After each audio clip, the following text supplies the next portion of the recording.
मैं सर्वप्रथम आज के इस पुस्तक विमोचन समारोह समिति के अध्यक्ष परम पूज्य पीठाधीश्वर जी श्री राघवाचार्य जी महाराज देवासा धाम के चरणों में नमन करता हूँ। आज के समारोह के मुख्य अतिथि यशस्वी, लोकप्रिय एवं जन जन की आकांक्षाओं की प्रतीक माननीय श्रीमती वसुंधरा राजे जी, पूर्व मुख्यमंत्री राजस्थान। समारोह के अध्यक्ष राजस्थान के लोकप्रिय वयोवृद्ध जन नेता माननीय श्री कैलाश मेघवाल साहब, विधायक एवं पूर्व विधानसभा अध्यक्ष, हम सबके चहेते सम्माननीय श्री नरपत सिंह जी राजवी साहब, विधायक एवं पूर्व कैबिनेट मंत्री, तथा इस कार्यक्रम के प्रणेता तथा श्रद्धेय भैरव सिंह जी शेखावत साहब के चहेते श्री राजपाल सिंह जी शेखावत, पूर्व कैबिनेट मंत्री, विमोचन समारोह समिति के सम्मानित सदस्यगण एवं यहाँ पधारे हुए सभी महानुभाव, मैं आप सबका इस समारोह में स्वागत वंदन करता हूँ। किसी भी महान व्यक्ति के बारे में कुछ भी लिखना उतना ही कठिन है जितना कि सूरज की तरफ देखकर और उसके विराट आभा मंडल का बखान करना। मेरी इस पुस्तक लेखन के पीछे न तो ये मंतव्य रहा, न ही मेरी इतनी क्षमता है कि मैं श्रद्धेय भैरव सिंह जी शेखावत जैसे विराट व्यक्तित्व के जीवन पर कुछ लिख सकूं। देव योग से मुझे साधारण सी नौकरी में इस तरह का उनका सानिध्य मिला, जिसके लिए मैं अपने आप को परम सौभाग्यशाली समझता हूँ। उनकी विलक्षण राजनीतिक और सामाजिक सोच की था उनके समकालीन किसी व्यक्ति ने ली हो, ऐसा मुझे नहीं लगता।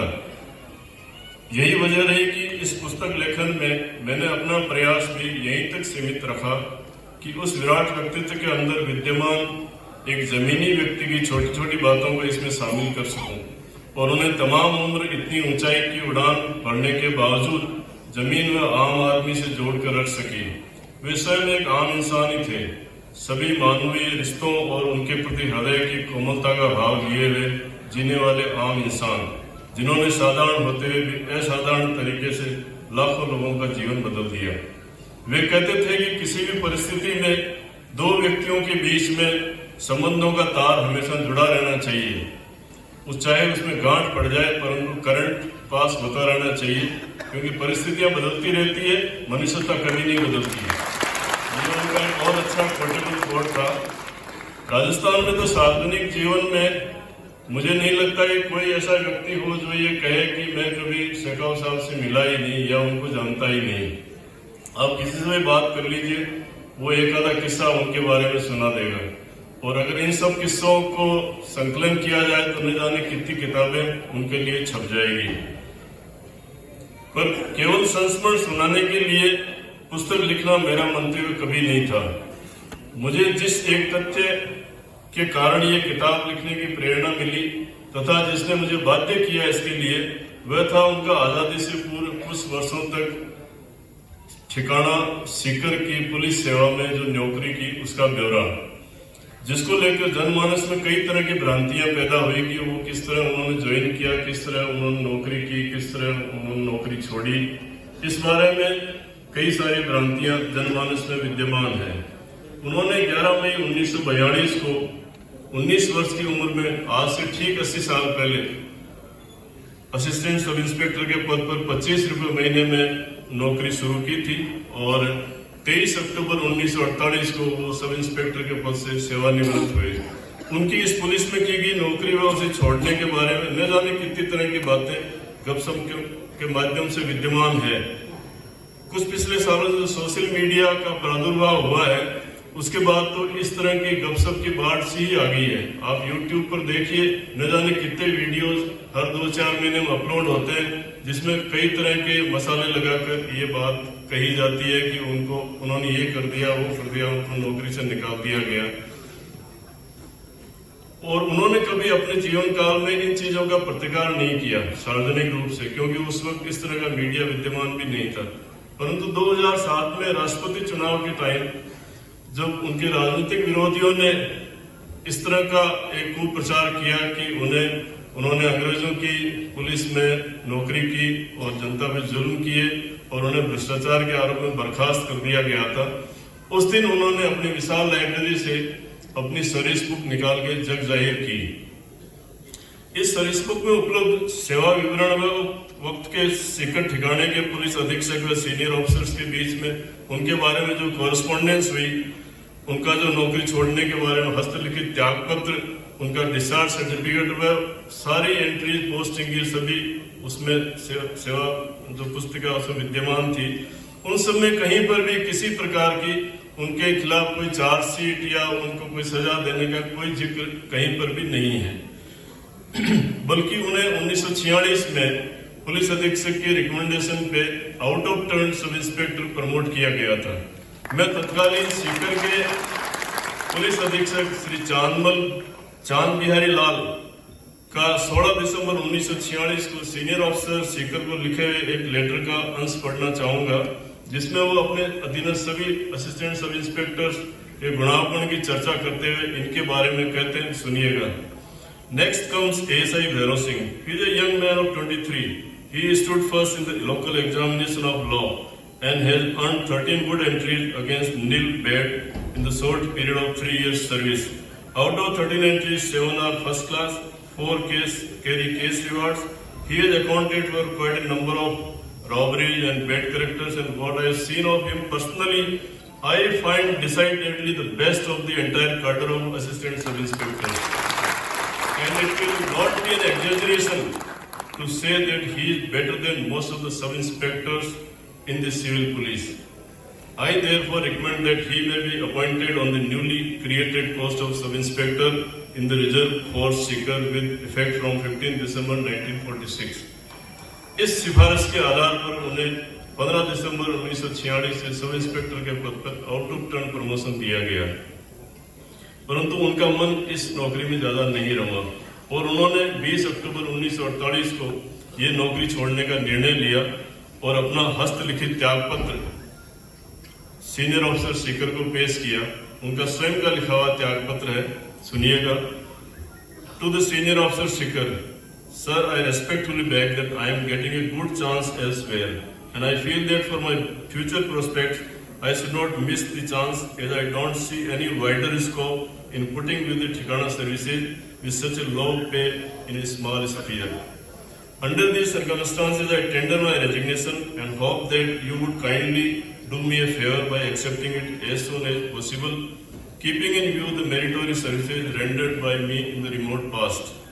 Yours obediently, Bhairav Singh, Sub Inspector Police, Sikar, 20th October 1948. और ये त्याग पत्र उनके 25वें जन्मदिन पर 23 अक्टूबर 1948 को स्वीकार हुआ और उन्हें सह सम्मान सेवा से सेवा मुक्त किया गया। इन तथ्यों को जनमानस के समक्ष प्रस्तुत करने की उत्कंठ इच्छा ही इस पुस्तक लेखन का मूल आधार बनी। मैंने उनके इस त्याग पत्र को कई बार पढ़ा और मेरी ये जिज्ञासा बलवती हो गई कि गुड चांसेस की तलाश में नौकरी छोड़कर नवनिर्मित राजस्थान की पहली विधानसभा में 29 वर्ष की उम्र में विधायक बनने वाले उस युवक का क्या कंट्रीब्यूशन रहा होगा पहली विधानसभा में।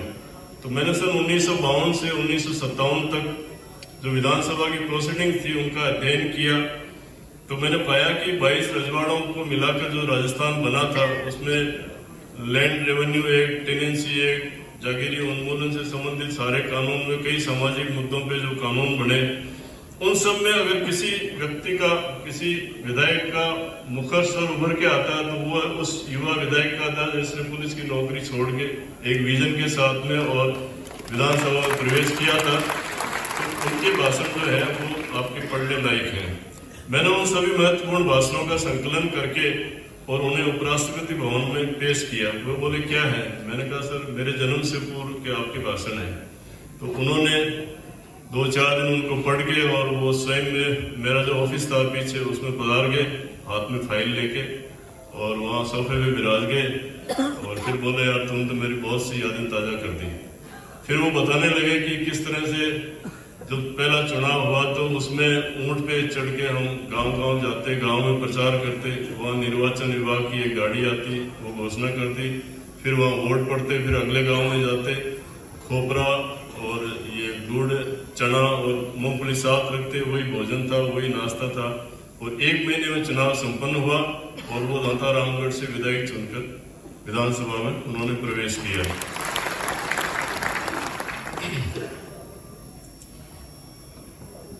इसके साथ इन्होंने एक किस्सा भी सुना दिया कि मैं नया नया विधायक था, मुझे चोमू में मीटिंग करनी थी, तो मैंने स्वयं ही सुबह सुबह चोमू जाके और मैंने तांगा किराया लिया, माइक लगाया और पूरी गली गली घूम के स्वयं ही प्रचार किया कि आज शाम को भैरू सिंह शेखावत का भाषण होगा, जरूर पधारें। और जब मैंने वहाँ भाषण दिया तो लोगों ने मुझे पहचान के कहा, यार आप तो खुद ही दिन भर प्रचार कर रहे थे यहाँ पर। उनके बारे में लोगों ने ये धारणा बना कि बहुत कोशिश की कि उन्होंने प्रथम विधानसभा में जागीरी उन्मूलन कानूनों और उस वक्त के सबसे चर्चित भूस्वामी आंदोलन में समाज का साथ नहीं दिया। आप इस पुस्तक में इन दोनों विषयों पर सन 1953 से 1956 तक उनके द्वारा विधानसभा में दिए गए भाषणों को पढ़ेंगे तो पाएंगे कि उनके द्वारा विधानसभा में दिए गए सुझावों पे यदि उस वक्त की सरकार मान लेती तो राजपूत समाज के गरीब किसानों की वह दुर्दशा नहीं होती जो उसके बिना हुई है। उनके विरुद्ध इस तरह किए गए दुष्प्रचार के बारे में सही तथ्यों को जनमानस के समक्ष पेश करने के लिए पुस्तक लेखन ही मुझे सबसे उपयुक्त माध्यम लगा और उसी परिणाम स्वरूप ये पुस्तक आज आपके समक्ष प्रस्तुत है। ये मेरा परम सौभाग्य है कि आम आदमी के उत्थान हेतु अपना जीवन समर्पित करने वाले श्रद्धेय शेखावत साहब के विचारों की इस पुस्तक का विमोचन भी जन कल्याण की भावना से ओतप्रोत एक विजनरी लीडर जो जनता के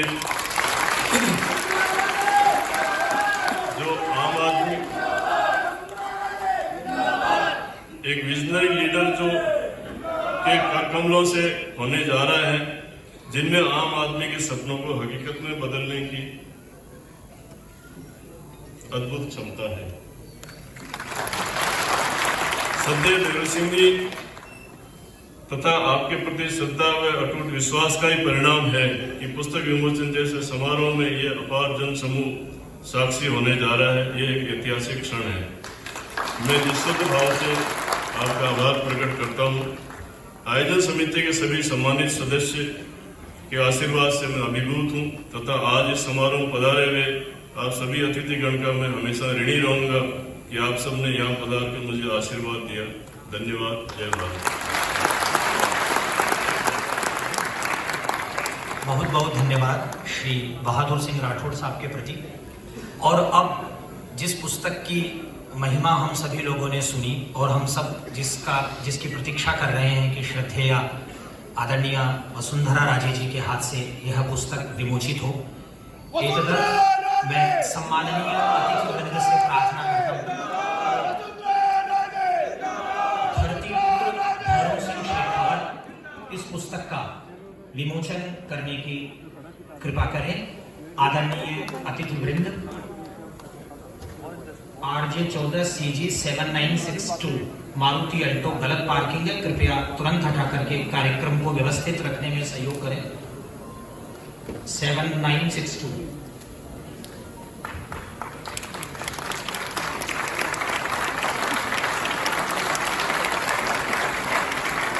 प्रभात प्रकाशन दिल्ली से प्रकाशित यह पुस्तक धरतीपुत्र श्री भैरू सिंह शेखावत, जिसमें उनसे जुड़े अनेक संस्मरणों का यहाँ संकलन किया गया है। यह पुस्तक यहाँ मंचस्थ सम्माननीय अतिथिवृंद के करकमलों द्वारा विमोचित की जा रही है।